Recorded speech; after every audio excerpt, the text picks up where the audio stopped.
सरकार कह रही है कि हमारी मंशा अच्छी है, हमारी मंशा पाक साफ है, लेकिन कांग्रेस को ये आदत है कि जो भी सरकार अच्छा काम करना चाहती है उसमें भोले भाले किसानों को, कभी सरपंचों को आप अफवाह फैलाकर उनके कान भरकर सड़कों पे उतार देते हैं और अपनी राजनीतिक रोटियां सेकने का काम करते हैं। जनाब, धन्यवाद एक तो आपका जी सूर्यकांत जी। ऐसा है, कोई काम हो हर चीज पे कांग्रेस को लेके आना, ये सरपंच कांग्रेस को लेके आए। मैं एक दो बात पूछना चाह रहा हूँ बीजेपी के नेताओं से। ये तो इन्होंने मान लिया कि भ्रष्टाचार हुआ। जो ओम प्रकाश धनखड़ जी थे पंचायत मिनिस्टर, मेरी आवाज आ रही है आपके पास? जी बिल्कुल आ रही है। पंचायत मिनिस्टर थे ओम प्रकाश धनखड़ जी। मुकेश जी, मैं 2019 में चुन के गया जी। मेरा पहली विधानसभा में पहला संबोधन सिर्फ एक ही बात का था, क्योंकि ओम प्रकाश जी कहते थे कि मैंने बादली में 1600 करोड़ रुपए दिए हैं। तो मैंने पहले दिन मुख्यमंत्री जी से कहा था कि मेरी बादली की जांच करानी चाहिए। ओम प्रकाश जी कह रहे 1600 करोड़ रुपए दिए हैं, और मेरे इलाके में हालात ये है, जो मुर्दे होते हैं, डेड बॉडी भी ट्रक पेट्रोलियम लेके जाना पड़ता है। पूरे इलाके में बहुत बुरा हाल है। और जो 25 लाख का खेल खेला गया, जो आज ये कांग्रेस पे कह रहे हैं, कांग्रेस ने 25 लाख रुपए नहीं किया था, ये ओम प्रकाश धनखड़ जी ने किया था। जो आज इन्होंने ये तो मान लिया कि हाँ भ्रष्टाचार हुआ। और सरपंचों की बात नहीं करता हूँ, इन नेताओं और अफसरों ने मिलकर बड़े भ्रष्टाचार किए। मुकेश जी, गाँव की हालात है, जोड़ खुद गए कागजों में, वहां पे दो रुपए नहीं लगे। मैं अपने गांव पाटौदा की बता रहा हूँ। पाटौदा मेन स्टैंड पे जोड़ है, जिसका 1.5 करोड़ रुपए मंजूर हुआ, जिसमें 25-25 लाख रुपए करके 6 बार काम बिल पास हुआ। कुलदीप जी, आप जो ये आरोप लगा रहे हैं, चलिए मान लेते हैं ये जो सारे आरोप हैं ये आप तथ्यों पे लगा रहे होंगे, आपको मैं नहीं काटता हूँ, लेकिन अभी सुनिए कुलदीप जी, सुनिए तो सही। अभी जो हमारी बातचीत हो रही है ना, ये वाली बातें आप पहले की बता रहे हो, जिसका हमारा जो आज का विषय है ई टेंडरिंग, इससे कोई लेना देना नहीं है। ये जो मुद्दे बता रहे हो इस पर एक बार हम फिर से बहस कर लेंगे कि पिछले जो आपके विधायक थे या पंचायत मंत्री थे धनखड़ साहब, उन्होंने क्या किया।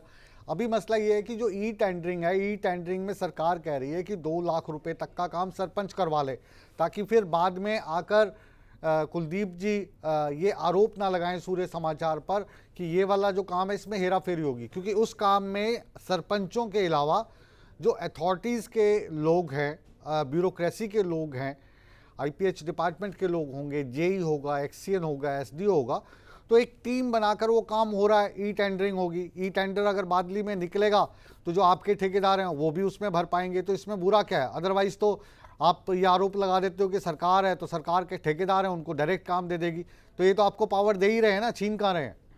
देखिए आप मुकेश जी मेरी बात सुनिए पहले। मैं आपको जो बताना चाह रहा हूँ, मैं ना मेरा कोई ठेकेदार है, ना मैं ठेकेदारों की बात करता हूँ।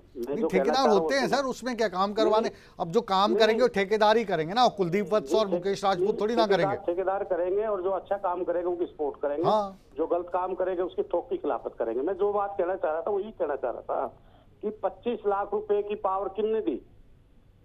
इन्होंने दी थी ना, मैंने तो नहीं दी, आपने नहीं दी। उसके बाद में ओम प्रकाश जी और मुख्यमंत्री जी ये कह रहे हैं कि हम ईमानदारी की बात कर रहे हैं। बबली जी कह रहा है ईमानदारी के, मैं ईमानदारी के हक में हूँ, और ईमानदारी से काम होने चाहिए। पैसा जो प्रदेश की जनता का पैसा, प्रदेश के ग्रामीण इलाके का पैसा, फिर से मैं आपको फिर से घुमा के पॉइंट पे लेके आ रहा हूँ, माफी के साथ। अपना मसला ये है आज का कुलदीप जी कि ये जो ई टेंडरिंग की प्रक्रिया है, मुख्यमंत्री जी का इसमें मानना है, सरकार का मानना है कि इससे पारदर्शिता आएगी, और जब ई टेंडर भरना होगा तो ई टेंडर जो है वो अपने चहेते जो ठेकेदार हैं उनको दे दिया जाए। ये वाला जो आशंका है ये एकदम ख़त्म हो जाएगी, क्योंकि ई टेंडरिंग में कोई भी पार्टिसिपेट कर सकता है, कहीं से भी कर सकता है। जो सबसे कम पैसा उसमें भरेगा उसको ठेका मिल जाएगा, और उस पर जो सरपंच है अगर काम ठीक नहीं होता है वो उस पर उंगली उठा सकते हैं, उसका बिल रोक सकते हैं। उसके बाद एसडीओ है, जेई है। अब आपको इतने सारे लोगों पे यकीन तो करना ही पड़ेगा ना, तो इसमें बुरा क्या है, मैं ये जानना चाह रहा हूँ आपसे। जी, मैं ई टेंडरिंग के खिलाफ नहीं हूँ। मैं क्या कह रहा हूँ, आपने मेरी बात फिर नहीं समझने की कोशिश। मैं जो समझाना चाह रहा हूँ, आपकी बात समझ गया हूँ, मैं आपकी बात समझ गया हूँ। आप गड़े मुर्दे उखाड़ रहे हैं कि पहले ऐसे हुआ। उखाड़ रहा हूँ। हाँ हाँ, मैं ये कह रहा हूँ, ये दोगली नीति क्यों कर रहे हैं? एक तरफ एक प्रदेश अध्यक्ष इनका कह रहा है कि ये गलत है, जेजेपी के राष्ट्रीय महासचिव अजय सिंह चौटाला कह रहे हैं ये गलत है, मुख्यमंत्री जी कह रहे हैं ये ठीक है, देवेंद्र सिंह बबली कह रहे हैं ये ठीक है। ठीक है, तो ये आपस में इनका कंफ्यूजन क्यों प्रदेश की जनता को कर रहे हैं? मैं जो कहना चाह रहा हूँ, आपने एक लाइन कही आपने कि आप ई टेंडरिंग के मुद्दे पर विपक्ष में नहीं है, मतलब आप मानते हैं कि ई टेंडरिंग सही है। अगर आप फ्लो में कह गए तो हम छोड़ देते हैं, लेकिन अगर आप सच में ही कह रहे हैं कि मैं इस मुद्दे पर सरकार के साथ हूं या इसके पक्ष में हूं, तो एक बार दोहरा दीजिए। मेरी बात सुनो, मैं एक चीज, मैंने मंत्री जी से बात करी थी, मैंने कहा 25 लाख रुपए ना करें, 2 लाख रुपए भी ना रखें, क्योंकि 2 लाख रुपए में मुकेश जी किसी सरपंच को कोई जरूरत पड़ती है तो उससे कुछ काम नहीं होते। मैंने ये कहा था कि कम से कम 5 से 10 लाख रुपए आप जरूर करें, और मैं इसके हक में हूं कि इतना जरूर होना चाहिए। हाँ, ज्यादा बड़े टेंडर है वो ई टेंडरिंग से होने चाहिए, और पारदर्शिता होनी चाहिए, ईमानदारी से काम होने चाहिए, और सरपंच भी ईमानदार है। ऐसा नहीं है कि किसी को आप हम बिल्कुल ईमानदार हैं और जनप्रतिनिधि हैं, जैसे आप जनप्रतिनिधि हैं, हमारे चुने हुए लोग हैं। जैसे आप जनप्रतिनिधि हैं, आप विधायक हैं, एमपी हैं, ये सारे जनप्रतिनिधि हैं, और जिनको हमने चुन के भेजा है, कम से कम वोटर के तौर पे तो हम मानते हैं कि ये ईमानदार व्यक्ति हैं, बाकी वो जाने।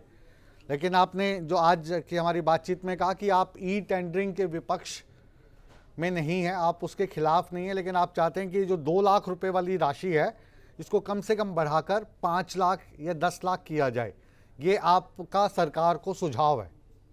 जो राइट टू कॉल, मैं एक चीज जरूर कहता हूँ, ये एमपी अगर आप सरपंच पे लागू करते हैं तो ये सभी पे लागू क्यों नहीं हो? एमएलए पे भी लागू करें, एमपी पे भी लागू करें, मुख्यमंत्री पे भी लागू करें, और जिला परिषद सब पे करो।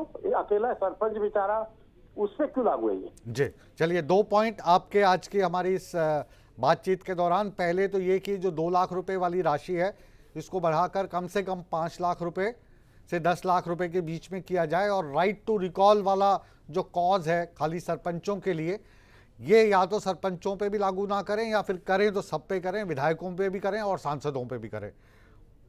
यही कह रहे हैं आप? इस पक्ष में हूँ। यस, मैं इसके पक्ष में हूँ।